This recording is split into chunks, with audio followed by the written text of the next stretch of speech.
the guaranteed income is really about dignity, that regardless of your circumstance, you deserve to live a life that is free of terror from the basic necessities of having to continually move. I shared earlier briefly that I grew up with a single mother and have a twin brother, so she needed everything double time for us. And that meant that I took the backseat a lot of times with making requests to be a part of community or extracurricular activities. And I was always cognizant that my mother just could not afford those things. And that's the stress levels and the considerations that little children are impacted by not having a stable and a basic income floor. And so I know firsthand, as I said, that having a few $100s extra a month could mean everything to communities, to people that live in poverty. My mother, for one, I know for a fact if she had an additional $200 a month, that when car repairs came up, it wouldn't mean that my family had to move because my mom had to decide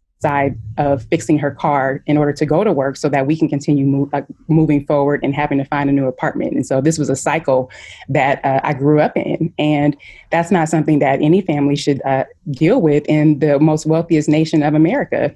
We've gotten away from the really core values of America, where the American dream was attainable to all people. And we know that that's not the case, especially in a nation where the wealth rests with the top 1% of the population. Yeah. And that just cannot be, and especially when it's literally physically impossible for those people to spend that wealth. And even if they spent money every single day continuously, they still can spend all the wealth that they've acquired. And so it just makes sense to be able to redirect that money to the bottom 99 so that people can live with dignity and that we can jumpstart our economy and that we can have better systems that really lift the whole nation as a whole.